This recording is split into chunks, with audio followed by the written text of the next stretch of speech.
Selamat siang, Bapak Ibu sekalian. Assalamualaikum warahmatullahi wabarakatuh. Selamat berjumpa kembali para investor saham. Saya Budi Setianto, kreator dari Easy Stock. Pada kesempatan kali ini, hari ini saya ingin membahas perusahaan-perusahaan yang sudah merilis laporan keuangan tahunan 31 Desember 2020, di mana pada kesempatan ini kami memilih perusahaan-perusahaan saham-saham multifinance, yaitu saham-saham ADMF, yaitu Adira Multifinance, BPFI, Fair RNA, dan WOMF atau WOM Multifinance. Oke, pada kesempatan ini kami menampilkan Adira Dinamika Multifinance, Batavia Prosperindo Finance, Verena Multifinance, dan Wahana Auto Multiarta. Baik, keempat saham ini bergerak di bidang multifinance seperti leasing kendaraan, pembiayaan non-banking, dan ini akan kita periksa apakah prospek mereka ke depan seperti apa. Artinya apakah mereka masih memiliki potensial capital gain, yaitu dari pergerakan harga mereka, dan apakah mereka ini memiliki bahkan bukan potensial upside tetapi potensial downside. Nanti kita lihat dari analisa berikut sampai sejauh mana kita bisa membandingkan ya harga existing dengan nilai wajar, intrinsic value, dengan tentunya dengan metode Easy Stock. Sebelum kita masuk ke situ, perkenalkan kami adalah pengelola Easy Stock, yaitu aplikasi penilai harga saham, penilai harga saham atau stock valuation yang berbasis analisa fundamental. Itu sudah bisa Anda akses secara free di mobile phone Anda, mobile phone Android Anda, dengan Anda mendownload aplikasi Easy Stock melalui Google Play Store. Nah, di Google Play Store Anda bisa mengetik Easy Stock. Nah, Easy Stock bisa Anda Easy Stock. Dari Easy Stock Anda bisa melihat lingkaran yang bergambar merah putih, dan Anda download di situ. Setelah Anda download, Anda open. Nah, seperti ini tampilannya. Ada 4 bendera Indonesia, Malaysia, Singapura, dan Thailand. Tetapi pada masa periode pre-launching ini kita menampilkan hanya bendera merah putih. Anda bendera merah putih hanya perusahaan yang listed di Bursa Efek Indonesia, yaitu ada sekitar 723 perusahaan yang listed. Itu lengkap semua, Anda bisa akses secara free. Dan dari tampilan itu Anda lihat ke bawah, itu ada menu Forecast Simulator. Forecast Simulator juga aplikasi free yang bisa Anda gunakan apabila Anda itu sebagai pengusaha yang memiliki perusahaan startup, atau Anda memiliki perusahaan-perusahaan yang masih bersifat tertutup dan Anda ingin menjual saham Anda di Bursa Efek, atau Anda ingin go public di kemudian hari. Apa fungsinya Forecast Simulator? Forecast Simulator adalah seperti judul daripada eh, webinar kita kali ini adalah mencari nilai wajar, intrinsic value, dengan metode isi stok. Nah, ini kalau Anda ingin mengetahui nilai wajar perusahaan Anda bisa pakai tools yang di bawah ini, Forecast Simulator. Oke, cobalah kita coba klik Forecast Simulator. Ini akan terdiri dari beberapa item-item yang harus Anda isi. Nah, kalau di situ di display Anda tentu agak sedikit berbeda. Kalau di display kami itu tertulis PT ABCDEF, supplier komputer yang bergerak di bidang jasa, berdomisili di Jakarta, Indonesia. Oke, sekarang kita lanjut, kita harus ngisi data-data. Nah, ini terlihat bahwa report itu adalah report Q4 2019. Nah, ini bisa terserah Anda mau input data kapan. Kalau Anda sudah mempunyai laporan tahunan atau paling tidak data-data yang sudah Anda kumpulkan, Anda kompilasi sampai 31 Desember 2020, Anda silahkan isi ke kolom-kolom yang ada di bawah ini. Kita urut, jadi ada revenue growth of average, ini bisa Anda menilai historical dari perusahaan Anda. Kalau historical itu merasa kurang atau Anda baru berdiri kira-kira 1 tahun, itu mungkin Anda harus mencari referensi lain. Referensi lain minimal adalah perusahaan yang bergerak di sektor industri yang sama, dan kalau bisa dengan skala bisnis yang sama dari segi aset, dari segi penjualan dan sebagainya. Nah, itu Anda akan estimasi berapa average revenue growth untuk masa depan atau kedepannya seperti apa. Apabila Anda sudah menemukan, Anda bisa memprediksi lah. Anda bisa memprediksi berapa yang pantas untuk bidang usaha atau spesifik perusahaan Anda. Oke, jadi yang berikut adalah government bond. Nah, government bond kita memasuk ke screen berikut di screen besarnya. Nah, itu kami tampilkan posisi IHSG saat ini, tapi kita tampilkan 2 grafik. Pertama adalah SUN 10 yield, itu artinya surat utang negara dengan tenor 10 tahun yang menghasilkan yield berapa. Yang chart bawahnya adalah indeks saham harga gabungan. Indeks harga saham gabungan, indeks harga saham gabungan. Jadi kalau kita kategorikan, kita klasifikasikan 2 grafik ini, grafik di atas adalah pasar uang, grafik di bawah adalah pasar modal. Nah, government bond yield di dalam aplikasi easy stock itu sudah default. Government bond ini berubah setiap hari, dan aplikasi kita easy stock itu secara otomatis dan robotik itu bergerak setiap hari mengupdate, yaitu periodenya setelah trading hours, jam 9 malam dan jam 12 malam. Itu kami ciptakan atau kami susun sedemikian rupa sehingga masa updating itu kan bisa aja berubah karena suatu sistem, entah terlambat, entah delay, dan lain sebagainya. Tetapi angka-angka ini kita peroleh dari beberapa situs-situs global seperti CNBC, Bloomberg, dan lokal Bank Indonesia. Jadi angka ini cukup valid. Government bond yield adalah yang bisa diartikan sudut pandang investor global yang akan menginvestasikan dananya itu ke negara lain. Jadi bisa dibilang tingkat manajemen risiko yang dicatat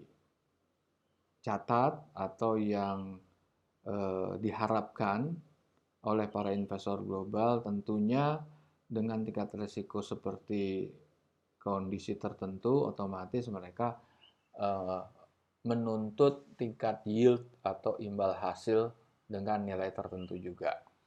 Nah, ini apa yang tercakup di dalam government bond itu terdiri dari beberapa komponen parameter, indikator-indikator seperti tingkat inflasi, exchange rate, foreign uh, apa, foreign reserve, foreign exchange reserve, terus terkait sama GDP growth, terkait kepada tingkat-tingkat indikator moneter yang lain seperti current account deficit dan lain sebagainya. Tentunya di sini kombinasinya juga cukup kompleks sehingga bisa dijadikan dasar bagi investor global untuk masuk ke dalam suatu negara untuk berinvestasi ke dalam suatu negara. Kalau kita lihat dari perbandingan dua grafik ini, kita lihat bahwa ini kan periodenya dari Januari 2020 ke Januari 2021 atau lebih itu ke Maret lah kalau nggak salah itu. Maret 2021.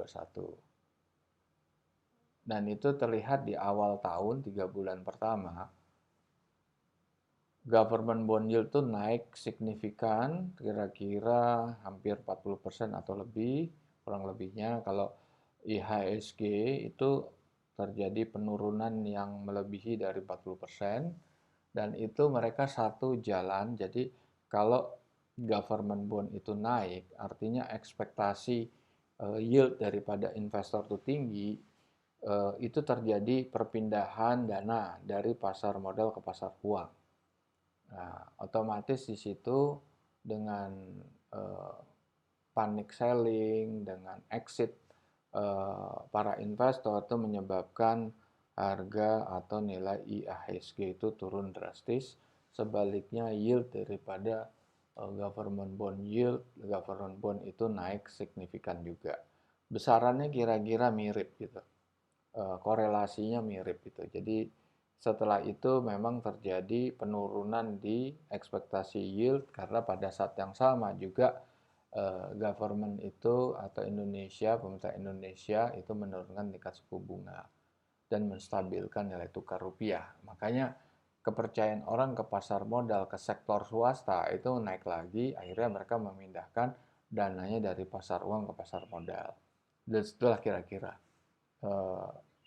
makanya efek daripada naik turunnya government bond yield itu sangat berpengaruh terhadap nilai IHSG, otomatis secara tidak langsung akan berpengaruh terhadap nilai wajar daripada suatu saham. Baik, komponen berikut yang harus diperhatikan adalah belanja modal. Dalam analisa fundamental yang umum, belanja modal sering diabaikan karena belanja modal dianggap adalah bagian dari pembiayaan pihak ketiga. Tetapi pada dasarnya setiap perusahaan kalau tidak melakukan belanja modal atau tidak ada spending untuk capital expenditure, mereka umumnya tidak berkembang dan bisa jadi akan tertimbul suatu pemikiran bahwa perusahaan itu mengalami suatu masalah atau dia sudah tidak melihat suatu prospek ke depannya sehingga dia enggan melakukan pengembangan. Nah, capital expenditure itu macam-macam, bentuknya bisa belanja daripada pengembangan pabrik, mesin-mesin, fasilitas, pembelian teknologi, lantas pengembangan pasar, research and development, pengembangan produk, dan lain sebagainya. Pengembangan wilayah, dan sebagainya. Pembentukan cabang-cabang baru di luar wilayah, atau bisa juga sampai ke luar negeri. Baik, berikut adalah net income after tax. Nah, ini seringkali analisa-analisa umum yang beredar itu mereka hanya memperhatikan namanya EBITDA. EBITDA itu earning before interest, taxes, uh, depreciation and amortization. Nah, padahal di sini yang kita tekankan adalah laba bersih setelah pajak, bukan laba bersih sebelum pajak. Artinya apa? Artinya kita berorientasi kepada real business, real cash yang ada di perusahaan, yaitu cash flow. Nah, itu perusahaan-perusahaan atau analis-analis pada umumnya tidak menganggap pembayaran pajak itu suatu yang mandatori, artinya bisa dinegosiasi, bisa di revert atau bisa di deferred dan lain sebagainya. Tetapi pada dasarnya pajak tetap adalah komponen yang harus dibayar pada saat jatuh tempo, dan kalau lewat dari jatuh tempo akan terjadi konsekuensi seperti denda. Berikut long term debt, short term debt, jelas ini. Jadi easy stock mencakup beberapa secara komprehensif sumber dari sisi earning dan sumber dari neracanya yang berupa ada tingkat susu utang.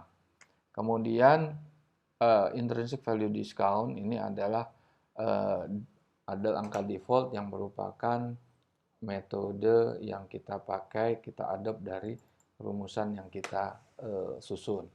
Jadi dasar appraisal easy stock seperti yang Anda lihat di dalam layar Anda, kita easy stock ini mengadopsi dari formula Benjamin Graham. Benjamin Graham adalah penulis buku investment klasik namanya Security Analysis dan Intelligent Investor yang merupakan quote-unquote Bible daripada value investor. Benjamin Graham adalah profesor guru besar dari Columbia University yang hidup di tahun 1940-an dan dia merupakan gurunya dari Warren Buffett. Anda pasti kenal siapa Warren Buffett, adalah seorang pengusaha yang berada di ranking 5 sampai 10 besar dunia, terkaya di dunia selama 40 tahun terakhir. Sampai detik ini kurang lebih dia masih berada di bracket 10 besar orang terkaya di dunia. Dan satu-satunya pengusaha yang hanya menciptakan kekayaan, mencapai kesuksesan hanya jual beli saham. Hanya dia satunya orang. Tapi karena cara berpikirnya itu bukan trader, tapi sebagai investor, berarti banyak perusahaan-perusahaan atau saham-saham yang di hold bisa sampai puluhan tahun tidak pernah dilepas. Salah satu contohnya adalah Washington Post. Dia memegang itu lebih dari 30 tahun kalau nggak salah, dan baru dilepas di awal-awal 2000, tahun 2000-an. Pada saat itu internet udah mulai booming, sehingga printed paper itu akan tergeser dengan digital paper, digital news.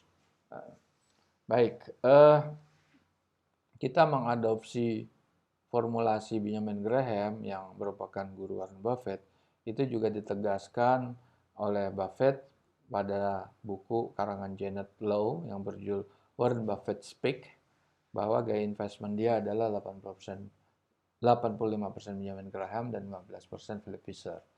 Nah, kalau kita pelajari buku-bukunya di Benjamin Graham, terutama untuk yang terkait dengan formulasi easy stock, itu adalah buku Security Analysis dan Warren Buffett Way. Sedangkan Philip Fisher itu ada buku yang dipakai sebagai pegangan Warren Buffett, yaitu Common Stock and Uncommon Profit. Jadi di sini gaya investment Warren Buffett yang mengacu 85% Benjamin Graham itu berorientasi kepada numbers. Formulasi yang disusun, yang dibahas adalah untuk menemukan nilai wajarnya. Jadi perbandingan nilai wajar dan harga beli itu adalah menjadikan dasar utama. Apakah harga saham itu sudah overvalue atau kemahalan, atau masih undervalue atau masih murah. Artinya undervalue itu nilai wajarnya lebih tinggi daripada harga existingnya sekarang. Sebaliknya kalau di overvalue harganya sudah jauh lebih tinggi daripada nilai wajarnya. Akan tetapi karena gayanya adalah 15% juga mengadopsi Philip Fisher, sedangkan buku Philip Fisher lebih bersifat bisnis analisis yang lebih berorientasi kepada pengolahan data-data kualitatif, artinya data-data abstrak yang tidak berupa numbers dan tidak berorientasi untuk menemukan output nilai wajarnya, tetapi lebih memotret pada keadaan manajemen perusahaan seperti leadership style daripada CEO-nya, hubungan CEO dengan para employee-nya, dengan serikat buruh, lantas kekuatan produknya, brand produknya, kekuatan dari sales force, kekuatan dari distribution channel, dan lain sebagainya. Itulah yang dinilai oleh Philip Fisher, dan itu juga dipakai acuan 15% oleh Warren Buffett. Dan ini akan saya kasih contoh aktivitas Warren Buffett yang menyimpang dari polanya Benjamin Graham yang 80%, yaitu yang menyimpang adalah waktu dia membeli saham Coca-Cola. Saham Coca-Cola tuh dibeli sudah mahal harganya, artinya sudah overvalue. Tapi kenapa dia masih membeli itu dalam jumlah yang luar biasa, yang jelas bisa mencapai sekitar lebih dari 20%, sedangkan pembelian 5% saja dia harus declare ke otoritas seperti OJK kalau di Indonesia, Otoritas Jasa Keuangan, kalau di Amerika adalah Security Exchange Commission atau SEC. Itu dia tetap melakukan pembelian besar-besaran padahal harga sudah mahal. Karena apa yang dilihat adalah metode bisnis analisisnya Philip Fisher, yaitu kekuatan secret recipe-nya daripada Coca-Cola yang tidak bisa di unmatchable untuk perusahaan-perusahaan lain untuk mengcopy paste daripada secret recipe-nya, juga kekuatan brandnya, kekuatan dari distribution channel, customer loyalty, performance keuangan yang selalu meningkat. Jadi harga tinggi tetap dia akan tetap eager untuk membeli terus. Itulah. Dan sebagai gambaran formulasi yang kita susun berdasarkan buku Security Analysis Benjamin Graham dan buku Warren Buffett Way itu melalui bagian ini. Itu ya how stock valuation works. Nah, itu data mentahnya berasal dari informasi-informasi quarterly financial report yang dirilis oleh Bursa Efek Indonesia. Nah, itu setiap manapun negara di dunia yang memang mempunyai pasar modal terbuka, itu dia harus merilis setiap emiten harus merilis laporan keuangan mereka dalam 1 tahun itu 4 kali, yaitu kuartal 1, kuartal 2, kuartal 3, dan tahunan. Dan kalau nggak ada, bisa diperoleh dari company website. Nah, ini perlu kita perhatikan dan perlu kami sampaikan bahwa semua analisa yang kita lakukan dalam easy stock itu harus di-annualize atau disetahunkan atau di 12 bulankan. Jadi kalau laporan keuangan Q1 atau kuartal 1 yang akan rilis 31 Maret, artinya closingnya 31 Maret, mungkin rilisnya nggak 31 Maret tapi bulan Mei, itu yang kita hitung adalah proyeksi dari 3 bulan untuk disetahunkan. Artinya 3 bulan itu dikali 4 untuk menjadi 12 bulan. Begitu juga laporan keuangan semester itu dikali 2, laporan keuangan 30 September atau Q3 itu dikali 4/3. Nah, oke, dari laporan keuangan itu kita ekstrak dari sisi earning, itu profit and loss dan dan cash flow statement. Sedangkan dari sisi balance sheet, kita juga mengambil beberapa dari auditor's note. Balance sheet terdiri dari net current asset, utang jangka pendek dan jangka panjang. Nah, dari sisi earning kita akan memperoleh nilai free cash flow yang akan kita kombinasikan dengan average industry growth atau average revenue growth. Sedangkan dari sisi balance sheet kita akan memperoleh net working capital dan surplus atau deficit balance sheet. Nah, kedua komponen ini, free cash flow dan net working capital dan surplus deficit balance sheet, itu kita olah, kita kombinasikan dengan menggunakan government bond yield. Dan kita diskon faktorkan, kita proyeksi selama 10 tahun ke depan, dan kita manage dengan risiko margin of safety. Sehingga akan keluar outputnya nilai wajar tertinggi dan nilai wajar terendah high dan low. Kita sebetulnya untuk para pemirsa yang familiar dengan analisa technical, tentunya Anda familiar dengan nama support dan resistance. Itu prinsipnya sama aja. Nah, mengenai laporan keuangan tentunya ada beberapa bentuk yang seperti ini. Kalau ini disebut nama shortlist.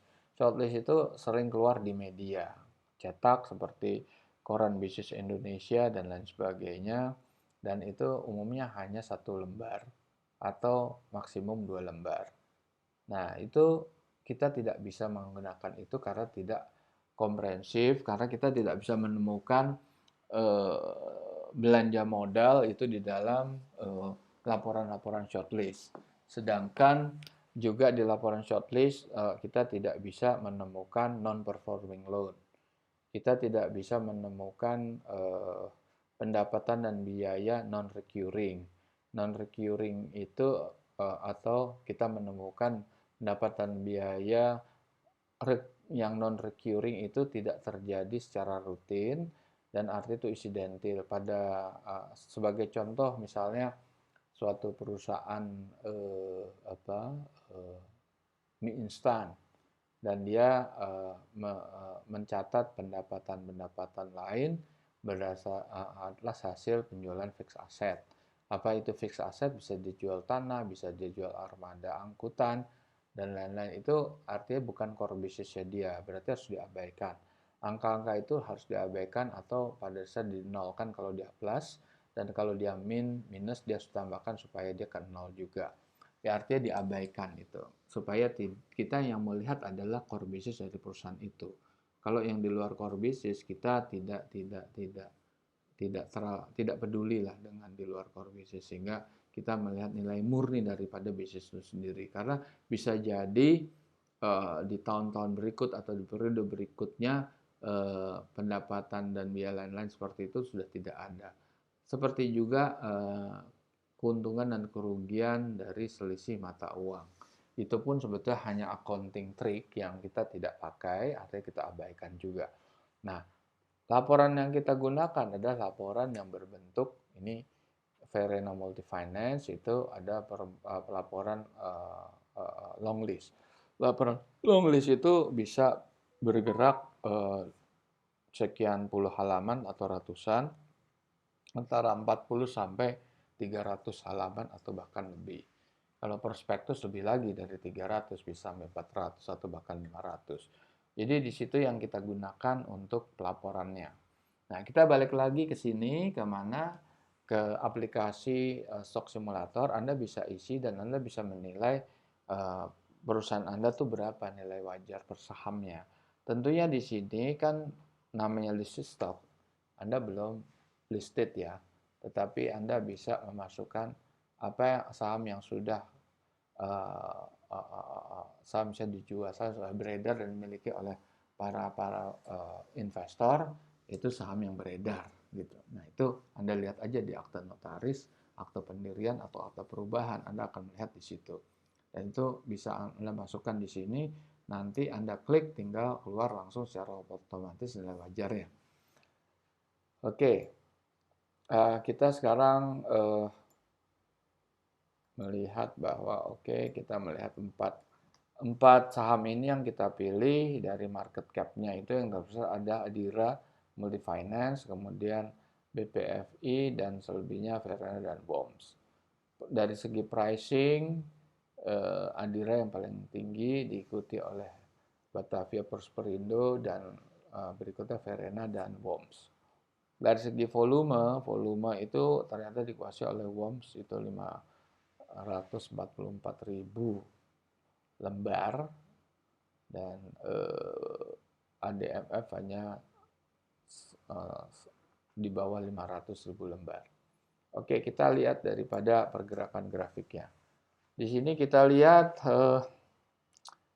seperti yang kita ingat di pembahasan di webinar kami sebelumnya, itu akan terlihat bahwa kenaikan itu umumnya bergerak di akhir tahun 2020, yaitu kalau di situ bisa dilihat adalah periode bulan 11 dan bulan 12 lah, belum sampai bulan 12, hanya periode bulan 11. Jadi kenaikan itu cukup signifikan, tetapi hanya jangka waktu pendek, itu sekitar 1 bulan. 1 bulan itu naik dari level sekitar di bawah 700 sampai ke level 900-an lah gitu. Emang nggak terlalu tinggi ya kenaikannya.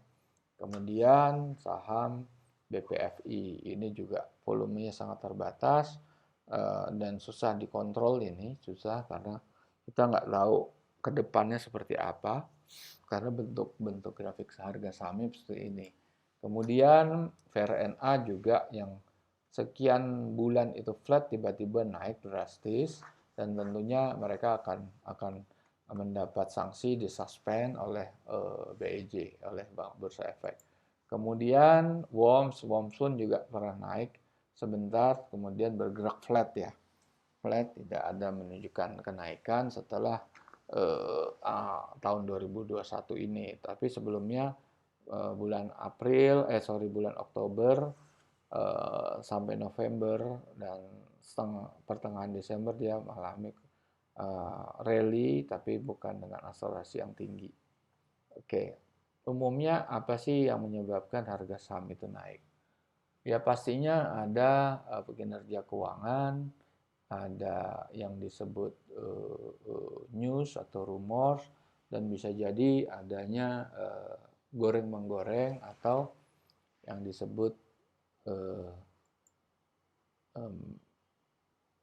investor mafia atau investor market maker lah gitu lah.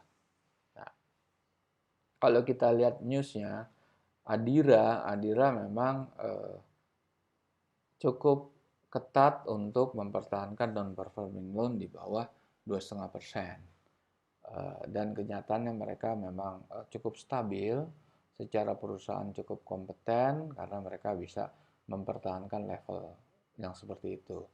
Kemudian BPFI itu ada menyampaikan banyak pembiayaan. Nah, BPF itu memberikan pinjaman 17 miliar kepada anak perusahaannya, afiliasi yang langsung ownership-nya mayoritas sehingga nanti bisa dikonsolidasikan, dan tetapi mereka juga akan melakukan aksi korporat yaitu right issue, hak memesan efek terlebih dahulu. Ini umumnya berdampak negatif karena right issue itu sebetulnya efeknya akan ditanggung oleh investor minoritas atau investor yang tidak mau istilahnya membeli atau mengeluarkan uang lebih, karena dia tidak mengeluarkan uang lebih nilai sahamnya akan menurun. Oke, kemudian informasi apa? VRNA tumbuh cukup bagus menjadi 3 miliar yang sebelumnya hanya 1,8 miliar. Nah, WOMS itu juga melunasi pokok obligasi dengan bunga 9,7%. Oke, nah, kita udah bahas ini. Nah, kita lihat kenapa harga itu biasa tidak berkorelasi ya dengan fundamentalnya. Apa yang terjadi di lapangan tidak berkorelasi. Karena begini, kondisi pasar modal di dunia ini tidak hanya di Indonesia tapi berlaku di seluruh dunia, umumnya mengikuti pola jumlah pemain yang terbesar adalah retail investor itu 90% dan sisanya 10% adalah investor real atau investor institusional atau investor kakap atau investor mafia lah yang goreng-menggoreng gitu. Itu semua keadaannya seperti itu. Itu tidak bisa dihindari karena 10% investor real itu adalah menguasai lebih dari 50% perputaran dana yang ada di suatu pasar modal. Itu kalau negara-negara seperti Indonesia. Mungkin kalau eh, pasar modal seperti Wall Street mungkin tidak bisa sesignifikan itulah dana yang dikuasainya. Pastinya jauh lebih rendah karena pasar modal di Amerika sudah begitu sangat besar. Mungkin juga pasar modal di China. Jadi pemain di pasar modal itu umumnya melakukan analisa ada dua, analisa fundamental dan analisa teknikal. Analisa teknikal ini yang paling populer. Sebenarnya analisa teknikal itu bisa kita kategorikan sebagai analisa profesional dan amatir. Umumnya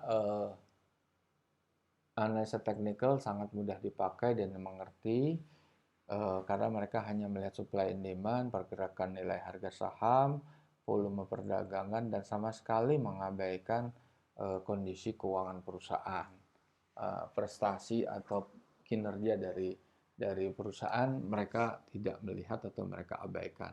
Jadi di sini permasalahannya kenapa seperti itu sehingga analisa teknikal itu betul-betul bersifat jangka pendek atau short term trading. Nah, karena mereka itu akan berisiko karena tidak melihat performance perusahaan. Sedangkan analisa fundamental itu terbagi tiga lah, umumnya analisa yang umum, analisa stock valuation itulah yang dianut oleh Easy Stock, dan analisa fundamental kualitatif yang sifatnya lebih ke abstrak, yang tidak mencari output nilai wajarnya tapi hanya pertimbangan-pertimbangan manajemen dan lain sebagainya.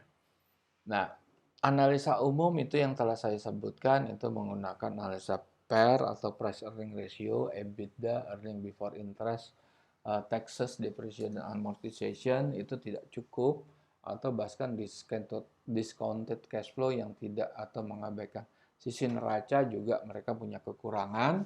Dan sedangkan analisa stock valuation versi Easy Stock itu mereka mengolah menjadi formulasi dari masukan-masukan yang sangat komprehensif, artinya dari sisi neraca, dari sisi profit and loss, cash flow, dan pergerakan dari ekuitas, perubahan ekuitas, dan itu mereka sudah lakukan di dalam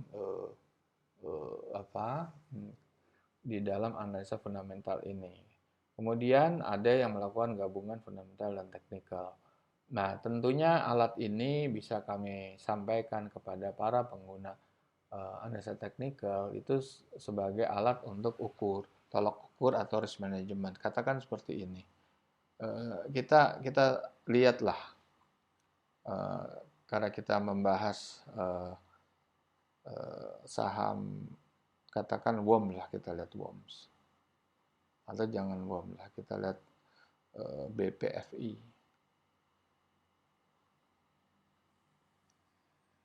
Nah, BPFI ini kita lihat di sini ya tampilannya ya. Nilai high-nya itu kan nilai intrinsic value high itu 980, low-nya juga sama karena mereka tidak memecah lah hutang mereka menjadi jangka pendek jangka panjang, dan dibandingkan dengan harganya udah melebihi, jadi ini sebetulnya sudah over value, tidak layak untuk dibeli menurut sudut pandang Easy Stock. Nah, oke. Sekarang kita lihat lebih dalam di dalam Easy Stock. Nah, ini laporan Q4 2020 udah sangat up to date. Revenue growth-nya 4,5, government bond-nya default. Kita lihat ternyata perhitungannya itu harganya sudah lebih tinggi. Di sini juga ada informasi-informasi lain seperti rasio-rasio keuangan yang pokok seperti return on equity, debt to equity, profit margin, gross profit margin, price earning, dan lain sebagainya. Dan market cap. market cap. Dan ini sudah apa istilahnya cukup komprehensif lah, bisa Anda jadikan alat untuk menganalisa lebih lanjut. Dan tentunya ini ada informasi-informasi yang free untuk diakses seperti video profile, company profile. Video profile tentunya adalah aplikasi video yang Anda bisa lihat di sini. Nah, ini aplikasi video ini asal dari YouTube, ini juga bisa menjadikan sebagai sarana ya. Nah, ini keterangan mengenai perusahaan BPFI. Oke. Sekarang kita lihat lagi apa yang free di situ, company profile. Company profile enggak, kalau hanya melihat dari sisi bisnisnya, kapan di IPO dan lain sebagainya. Terus kita akan melihat lagi historical chart.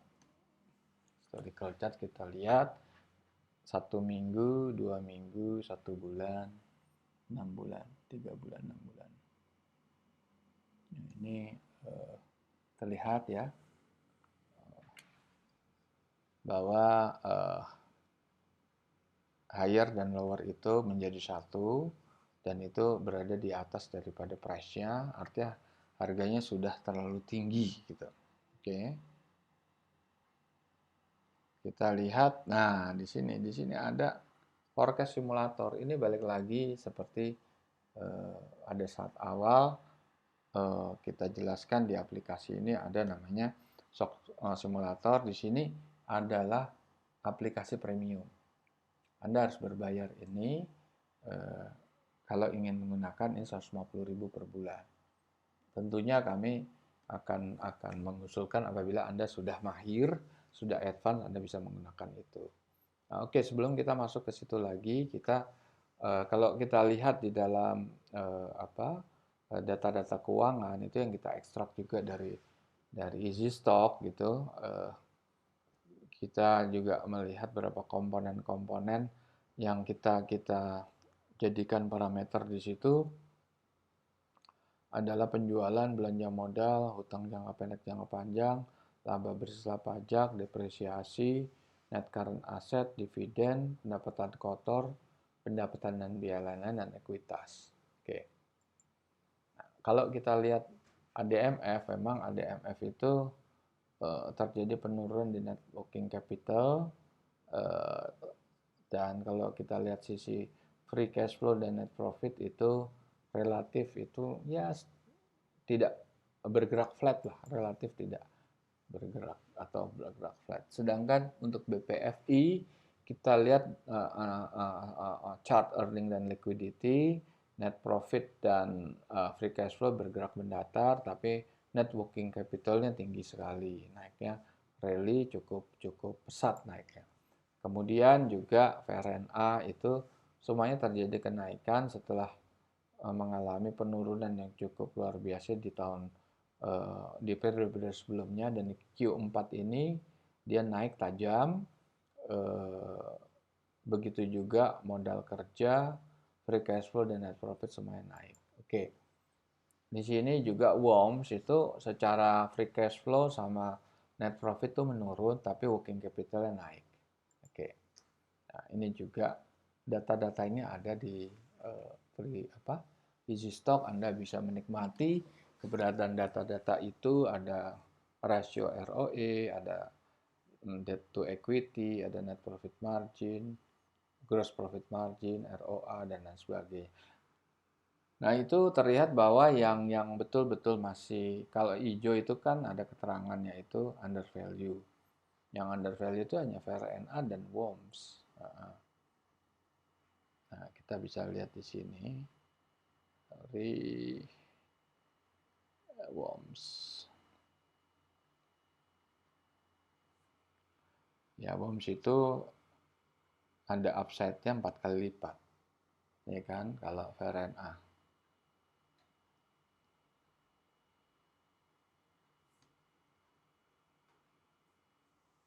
Upside-nya itu 3 kali lipat. Tapi apakah seperti itu? Nah, di sini memang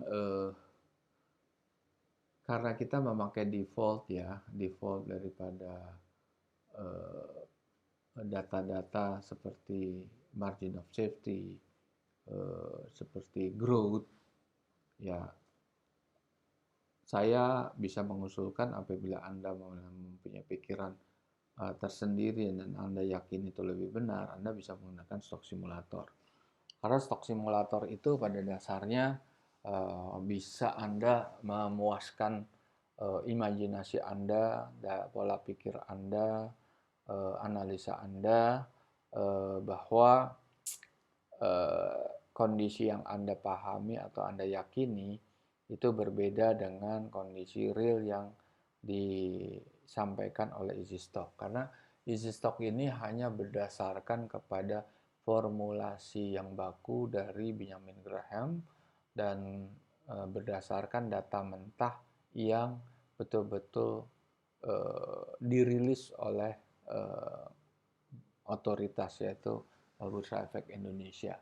Kita tidak akan memasukkan data-data yang belum dirilis secara resmi. Bisa aja ada indikasi bahwa ada kenaikan penjualan di bulan Maret atau bulan Februari, ada kenaikan yang signifikan di sales atau di bottom line laba setelah pajak atau pengelolaan biaya yang efisien dan lain sebagainya. Tapi kita nggak bisa karena di situ kita hanya berpegang kepada laporan long list yang sudah dirilis.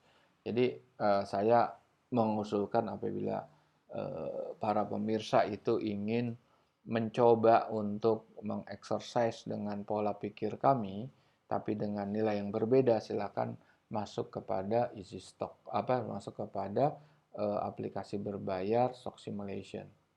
Nah, ini semua bermuara kepada rumusan ini dan itu juga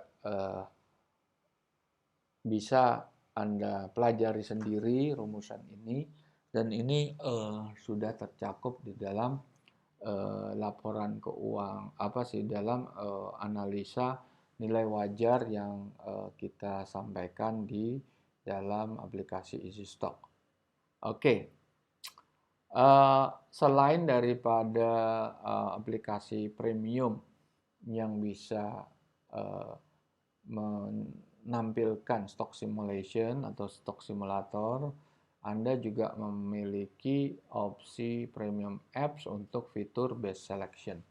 Best selection ini best stock selection, artinya untuk memilih saham-saham yang Anda nilai atau Anda ingin mencari sendiri, mensort sendiri saham-saham menurut yang Anda yakini ya.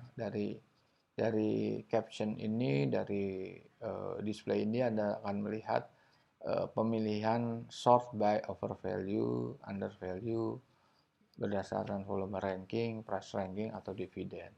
Directionnya bisa tertinggi atau dari yang terendah, terserah. Nah, ada fitur berbentuk bar. Ini adalah stock price itu bisa disetel seperti ini. Misalnya Anda, nah ini memang ini kecil sekali ya. Atau Anda melihat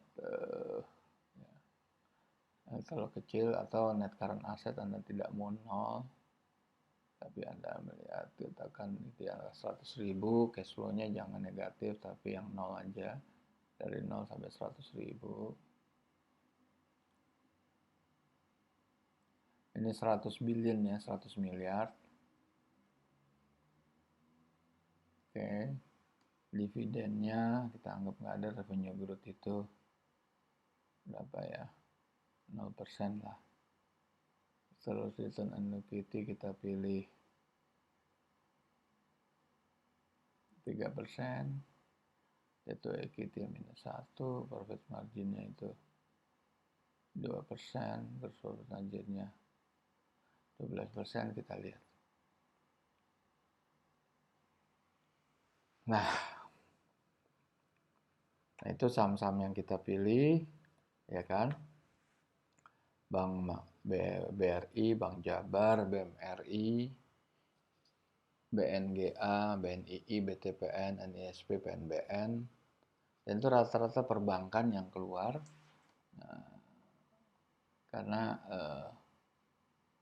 kita pilih all. Nah, sekarang kalau kita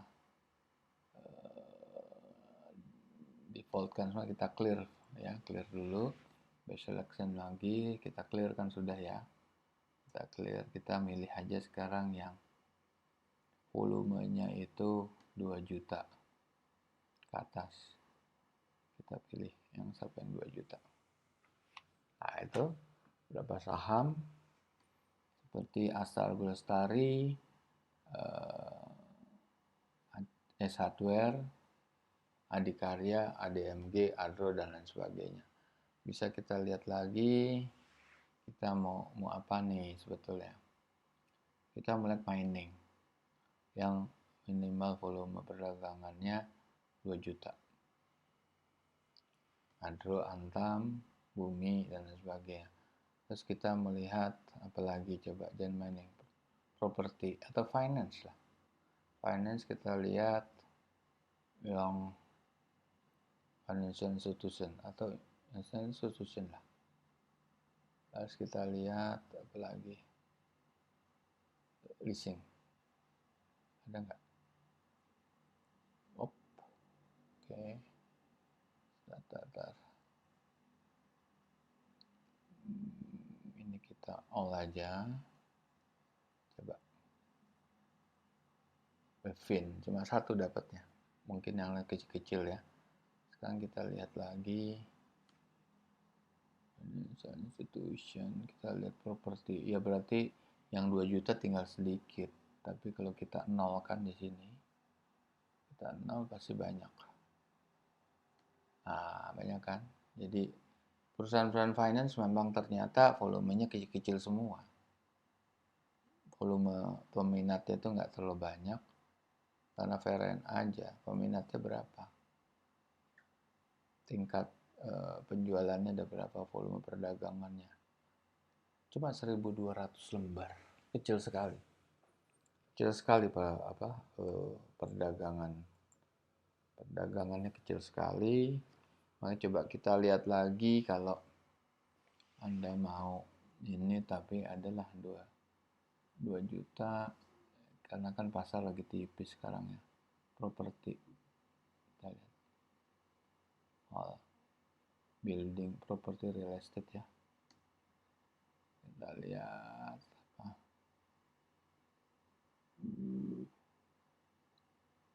Oke, nggak usah, kita all aja. Kita apply filter ya. PLM, BCIP, BIPP ini bisa anda apa ya, Anda pakai sebagai complementary tool daripada analisa grafik Anda. Karena kalau Anda masuk ke analisa grafik, misalnya kita masuk ke sini, ada saham yang cukup signifikan, yaitu saham Bumi. Kalau kita masuk saham Bumi, ya, ini dia. Ini kan saham ini berapa bulan ini flat di 50. Lihat ya, itu kan grafik mingguan. Itu berapa minggu, berapa bulan dia flat. Terus akhirnya naik lagi ke 150, turun lagi ke posisi 62. Kalau lihat di sini, apakah Anda mau beli saham pada saat dia naik di posisi 100, 80 atau 100 Anda beli, terus tiba-tiba Anda belinya tuh pada saat dia turun, atau sampai dia naik Anda belum sempat jual. Karena kecepatan dia naik habis itu sama dengan kecepatan dia turun. Jadi akhirnya sulit sekali buat Anda untuk mengantisipasi kondisi seperti ini. Pada dasarnya saham ini dari 50 perak balik lagi ke posisi 62 itu dalam jangka waktu yang sangat pendek sekali, yaitu hanya di bulan-bulan apa ya? Hanya sebulan lah. Dia akan balik lagi ke posisi awal. Inilah perlunya Anda perlu menggunakan easy stock, katakan begini ya. Clear filter. Anda melihat saham bumi. Nah, saham bumi itu coba Anda lihat. Nilai intrinsiknya negatif. Apa artinya nilai intrinsiknya negatif? Dia tidak punya nilai. Tidak punya nilai, dan karena harga di bursa itu dipatok minimal 50, ini harga saham ini bisa di bawah itu sebetulnya. Kita kupas lagi. Kita lihat aja performance saham bumi. Saham bumi itu kita lihat net income-nya minus 2 triliun. Ya kan? Minus 2 miliar. 2,4 miliar. Free cash flow-nya memang 193 miliar. 2 triliun. Ini 2 miliar, 2 miliar, 2 miliar. 2 miliar. Free cash flow-nya itu positif 193 miliar. Tapi kalau Anda lihat perbandingan di balance sheet-nya, neracanya itu 4,2 triliun. Utang jangka pendeknya itu 19 triliun. Gimana nilai likuidasinya atau surplus dan defisit? Sedangkan growth-nya nih kecil sekali, cuma nggak sampai 2%. Lagi pula besaran daripada free cash flow itu sangat jauh daripada nilai hutangnya. Jadi otomatis secara valuasi dia negatif. Nah, ini yang harus Anda pahamin. Ya mudah-mudahan Anda bisa punya waktu untuk menggunakan easy stock mumpung ini free of charge. Dan untuk itu saya akan mengakhiri perjumpaan kita, dan kita akan berjumpa lagi di lain kesempatan. Terima kasih. Assalamualaikum warahmatullahi wabarakatuh.